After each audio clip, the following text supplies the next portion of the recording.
পরিবর্তন news channel, আপনার কণ্ঠ, আপনার পছন্দ। নমস্কার, পরিবর্তন নিউজ চ্যানেল আপনার স্বাগত আছে। নতুন আপডেট জন্য চ্যানেলকে লাইক, সাবস্ক্রাইব ও কমেন্টস করুন। আজকে আপডেট। আজ গণতন্ত্র বাঁচাতে জন্য প্রেস বার্তা। কিন্তু গণতন্ত্র মাধ্যমে তৈরি সরকারের জন্য মতামত, মতদান, প্রচার প্রসার। বাম কংগ্রেস সেভ ডেমোক্রেসি পশ্চিমবঙ্গ সাংবাদিক সম্মেলনে। গণতন্ত্র শব্দটি গ্রিক শব্দ ডেমোক্র্যাটিয়া থেকে উদ্ভূত, যা দুটি শব্দ দ্বারা গঠিত। ডেমোস অর্থ মানুষ এবং ক্রাতিয়া অর্থ শাসন। গণতন্ত্র হল এক ধরনের সরকার যেখানে শাসকরা জনগণের দ্বারা নির্বাচিত হয়। গণতন্ত্রে চূড়ান্ত সিদ্ধান্ত গ্রহণের ক্ষমতা অবশ্যই জনগণের দ্বারা নির্বাচিতদের কাছে থাকবে। গণতন্ত্র অবশ্যই একটি অবাধ ও সুষ্ঠু নির্বাচনের উপর ভিত্তি করে হতে হবে, যেখানে বর্তমানে ক্ষমতায় থাকা ব্যক্তিদের হেরে যাওয়ার ন্যায্য সুযোগ রয়েছে। গণতন্ত্র প্রদান করে, তারা শক্তিশালী, আরও স্থিতিস্থাপক অর্থনীতি সরবরাহ করে। তারা নাগরিকদের জন্য আরও ভালো সুযোগ এবং সম্প্রদায়ের জন্য ফলাফল প্রদান করে। এবং তারা বিনামূল্যে আরও অন্তর্ভুক্ত, আরও ন্যায়সঙ্গত সমাজ সরবরাহ করে। ভারত হল একটি সার্বভৌম সমাজতান্ত্রিক ধর্মনিরপেক্ষ গণতান্ত্রিক প্রজাতন্ত্র, যার সরকার একটি সংসদীয় ফর্ম, যা একক বৈশিষ্ট্য সহ কাঠামোতে ফেডারেল। দেশের সাংবিধানিক প্রধান রাষ্ট্রপতিকে পরামর্শ দেওয়ার জন্য প্রধানমন্ত্রীর সাথে একটি মন্ত্রী পরিষদ রয়েছে। গণতন্ত্র অবাধ ও সুষ্ঠু নির্বাচনের মাধ্যমে সরকার পরিচালনার জন্য নাগরিকদের তাদের নেতা নির্বাচন করতে সহায়তা করে। গণতন্ত্র জাতি, ধর্ম ও লিঙ্গের ভিত্তিতে নাগরিকদের সমান অধিকার প্রদান করে। গণতন্ত্র সিদ্ধান্ত গ্রহণের মান বাড়ায় এবং নাগরিকদের মর্যাদাও উন্নত করে। সকল মাত্রার, সকল বয়স ও লিঙ্গের পুরুষদের মধ্যে যে আত্মা বিরাজ করে তা হল স্বাধীনতার আত্মা। আইনের সরকার, পুরুষদের নয়। স্বাধীনতা সংরক্ষণ করা যায় না সাধারণ জ্ঞান ছাড়া। যাদের অধিকার আছে এবং জানার ইচ্ছা আছে, মনে রাখবেন, গণতন্ত্র কখনোই দীর্ঘস্থায়ী হয় না। উপস্থিত ছিলেন দীপালি ভট্টাচার্য কনভেনর, বক্তারা হিসেবে সহ সভাপতি প্রফেসর পবিত্র সরকার, আব্দুল মান্নান সমাজসেবী, বিকাশ রঞ্জন ভট্টাচার্য আইনজীবী, রাজ্যসভা সাংসদ সহ আরও অন্যরা। আমরা লক্ষ্য করতে পারছি যে অবলীলা এক দল থেকে আরেক দলের কেউ চলে যাচ্ছেন। তার ভোট দাতাদের প্রতি তার যে দায়িত্ব, সে দায়িত্ব তারা পালন করেন না, দলের প্রতিও নয়। এবং অধিকাংশ ক্ষেত্রেই দেখা যাচ্ছে যে সেখানে কেনা বেচা চলছে। এটা খুব নগ্নভাবে প্রকাশ হতে বিকৃত হয়ে যেতে পারে। প্রতিদিন সেটা আমরা দেখতে পাচ্ছি।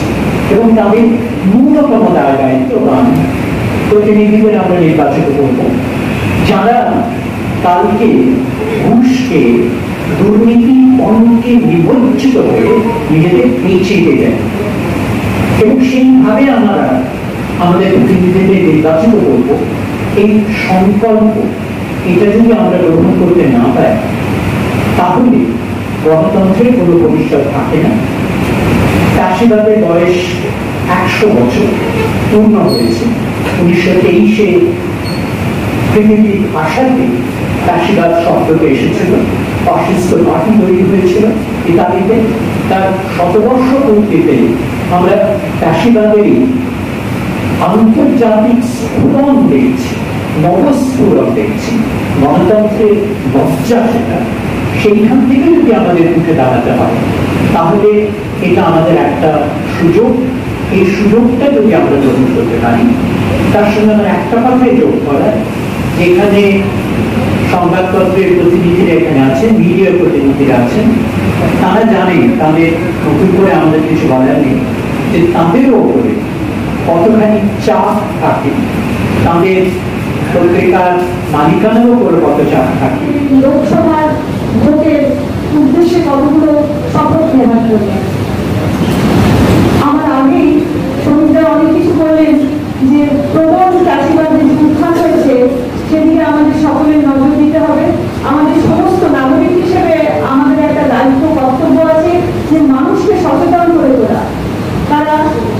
তাদেরকে সচেতন করে তোলা। এখন দেখতে পাচ্ছি আমরা সবাই যে চারিদিকে একটা বিভাজনের থিওরি চলছে, তাতে তাদেরকে আসল যে সংবিধান প্রদত্ত তাদের যে অধিকার রয়েছে তার থেকে ভুলিয়ে রাখার প্রচেষ্টা হচ্ছে, এবং সেইটা সম্বন্ধে তাদের কাছে সেই বার্তাটা পৌঁছে দেওয়া।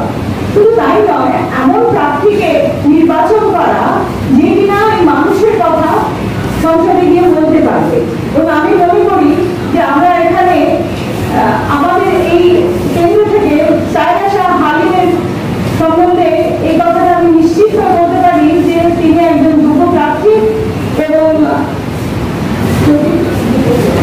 প্রদীপ ভট্টাচার্যের কথাও বলতে পারি, যেটা অন্তত একটা দীর্ঘ সময়ের মধ্যে দিয়ে পেরিয়ে এসছে। এরা এই ধরনের দল বদল করে নিজেদেরকে খেলেও পারেননি। সুতরাং আমাদের পক্ষ থেকে এদের হয়ে আমরা এদেরকে সমর্থন জানাচ্ছি। এবং এরপরে আমি আব্দুল মান্নান স্যারকে কিছু বক্তব্য রাখার কথা আমরা আহ্বান জানিয়েছিলাম তার জন্য কিছু বক্তব্য রাখার জন্য কেউ সামনে বলেছেন প্রথম থেকে বলেছেন বলেছেন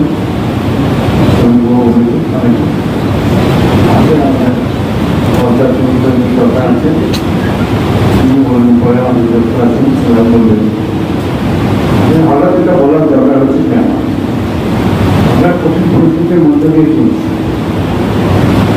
আমাদের দেশে স্বাধীনতা আনতে যেমন স্বাধীনতা দিয়ে যারা লড়াই করেছিলেন তাতেও অনেকেই নিয়ে আসবে সেভাবে তারা যারা আমার স্বাধীনতার প্রয়োজন তারা দেখতে পাচ্ছি স্বাধীনতা দেশের জন্য গণতন্ত্র নির্ভর। আমি নিজে বলছিলাম যে আমাদের হয়তো আমাদের দুর্ভাগ্য করে আমরা স্বাধীনতার পরে জন্মেছি, দেশের স্বাধীনতা আন্দোলনের ইতিহাস আমরা ইতিহাস তৈরি করতে পারি। আমাদের সুযোগ হয়নি স্বাধীনতা আন্দোলন চলছে। কথা বলতে পারতেন, আলোচনা স্টাইল করতেছে তো কথা বলতে বললেন ভুল করছে। তাদের বিরুদ্ধে লড়াই করার জন্য সবাইকে উৎসাহিত করা আহ্বান আমরা জানাচ্ছি, আপনাদের আমি জানাচ্ছি মাধ্যমে।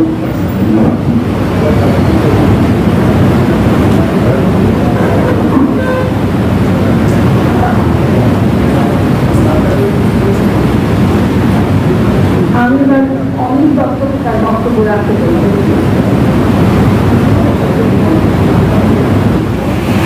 আমি অন্যান্য বিভিন্ন জিনিস পার্টির ব্যাপারে অনেক কিছু করা দরকার, তবে আমি বলছি যে এই যে অ্যাগ্রেসিভ স্টান যেটা আমার সেদিন দিতে হয়েছিল, কেন দিতে হয়েছিল সেটা অনেকবার বলেছি বা বলেছিলাম, সেটা ভুল হোক আমি আমার মতন করেছি।